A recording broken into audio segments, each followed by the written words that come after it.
Hi, my name is BC Hoffman. Hi, my name is Judith Jones. And this is Recipe Wars. And today we are battling it out with apple pie.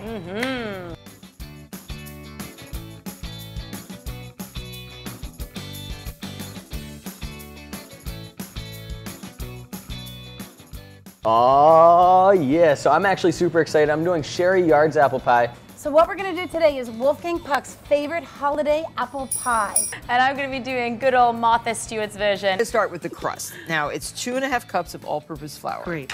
Then the butter. Now, the ingredients when you're making the crust, golden rule, #1, make it cold. Mine is like almost like my grandmother's recipe, and yours is almost like my mom's recipe. So it's like, which one should I like more? So, Well, maybe you're gonna have to go with your mom today. All right, well, let's get started on the crust. Now, I like this version of crust because she actually adds cheddar cheese in the crust, which I think cheddar is a great addition to this apple pie, and the savory goes really well with the sweetness of the apples. So we're gonna start with that.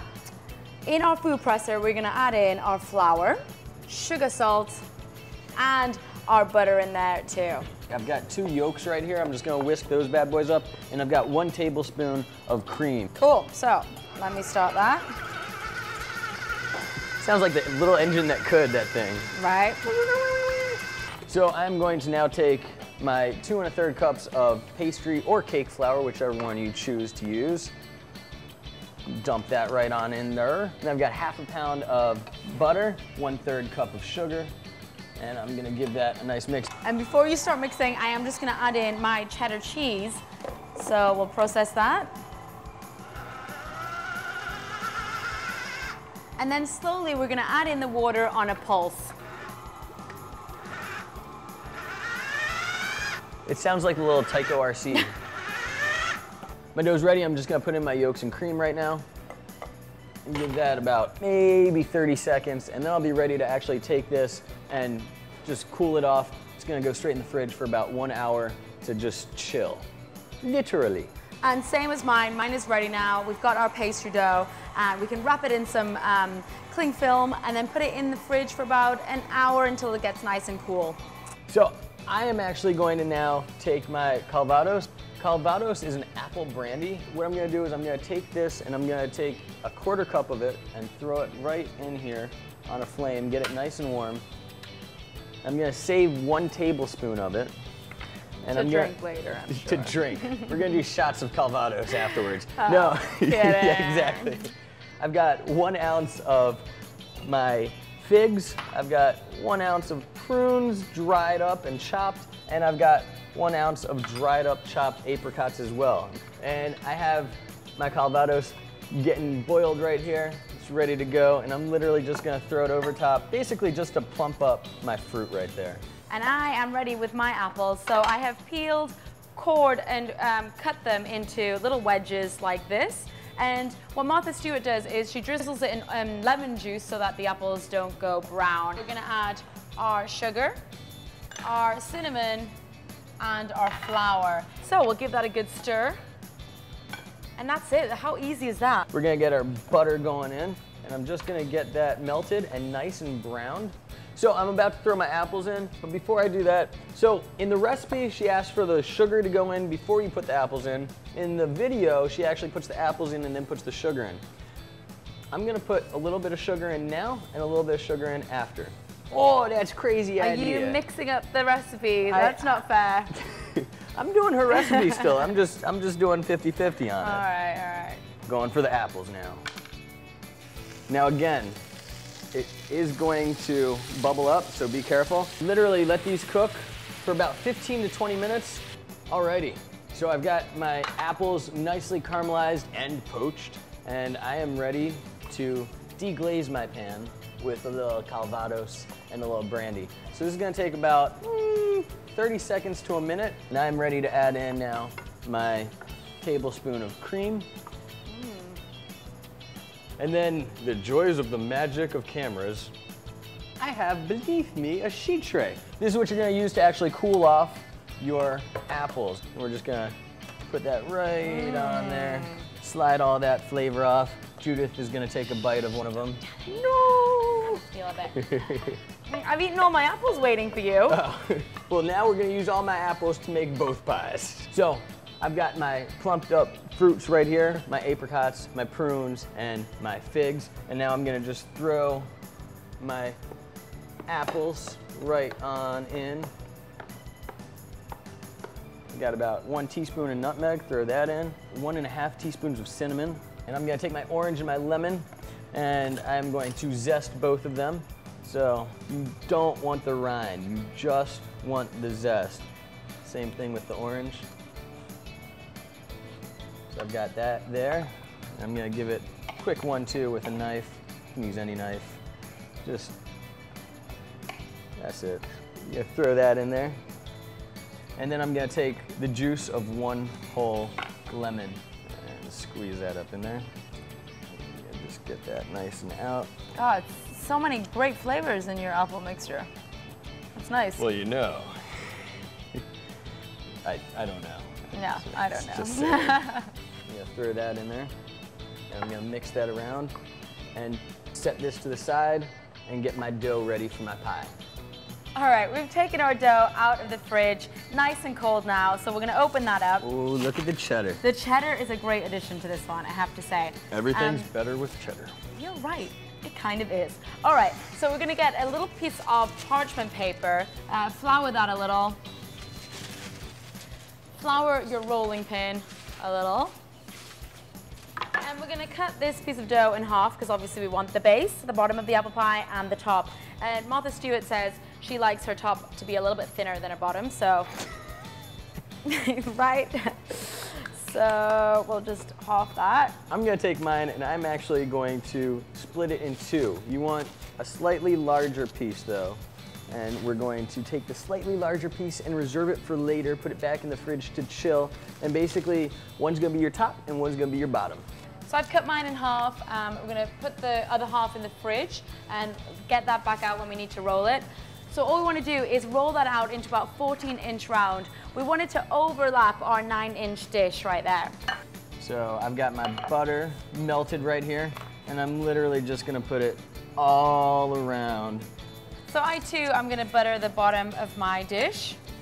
It was a little too soft, so I'm adding in a little extra flour, just to make it so it's a firmer crust. Okay, so I've just finished rolling out my dough, and I'm going to now throw it into my pie pan. I'm just gonna flip it right in there. And you want about a 1/2-inch overhang. The reason why you want the 1/2-inch overhang is so that way you can fold it over after you've gotten the top put on. I too am ready to put my pastry on top of my dish. So I'm also gonna try and get that bit of overhang. There we go, lovely. So I've got my excess that I trimmed off around the edges there. I'm gonna throw that in with this dough right here. The remainder that we were reserving on the side. And we're gonna roll this out, and then what we're gonna do with this is roll it so it's just basically a nice flat sheet. So we've got our dough in there. I've just basted the outer edges with a little bit of water, just so they don't, so they can stick. Now I am gonna add in our apples. Now if you wanna use a cardboard cutout as a guideline for this, you totally can. I personally am a big fan of using a little pizza cutter or a pie cutter and just literally making my strips straight down.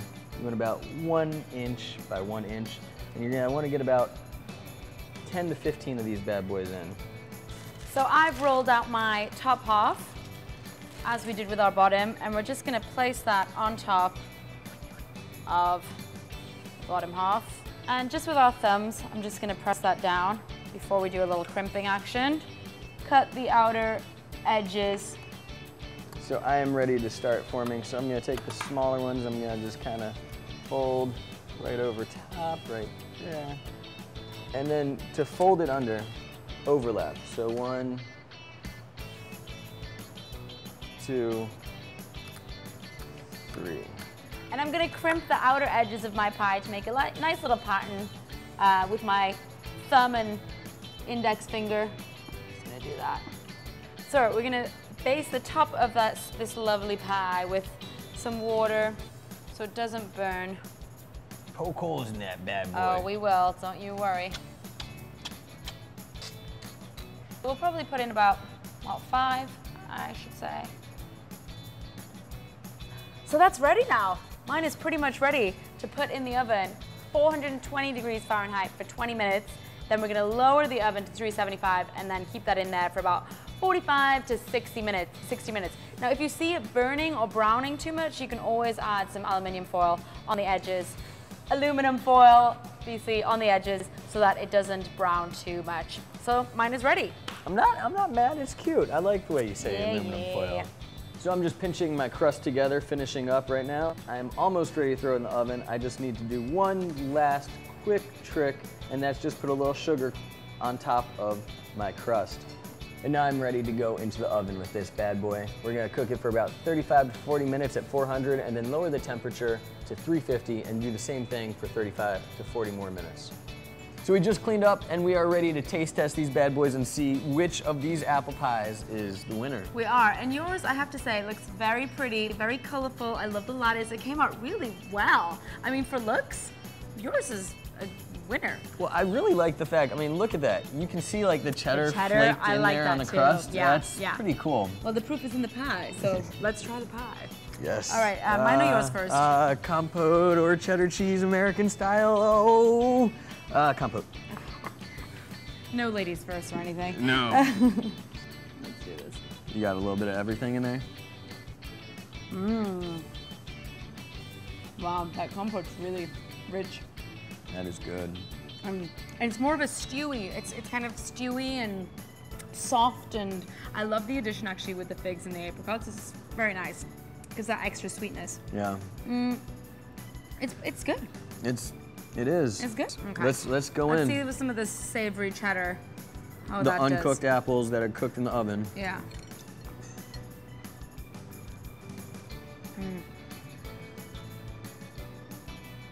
It's a much more traditional apple pie. You can taste the apples. I really just want like a layer of cheddar cheese on this though. You just need more cheese. More! I actually think the flavors complement each other really well. That savory of the cheese with the apples, and it's not too sweet, it's not too heavy and anything. You know, it's a pretty darn good pie. I really like the taste of your compote. I'll be honest, I love those flavors, the figs, the stewy apples and the apricots. I like it, but I really like my crust. You combine the two. We've got the winning pie. It can't do that. We got to figure it out. And I think, honestly, I'm going to actually step aside because I like them both, but I can't choose. It's mom versus grandmother. Mom versus Omi. It's hard for me to choose too. Oh. What are we going to do? Mom, I love you, but I'm going with Omi's. It's a very close call, I have to say, but I do like the flavor more on yours. So we're going with cherries this week. Yeah. So that being said, Sherry Yard is the winner. Martha Stewart. Close second. Very, very close second. They're both very, very, very, very good. That being said, my name is BC Hoffman. And I am Judith Jones. This has been Recipe Wars. Please subscribe to our channel, like us on Facebook, follow us on Twitter. You keep watching and we'll keep on cooking. Yeah.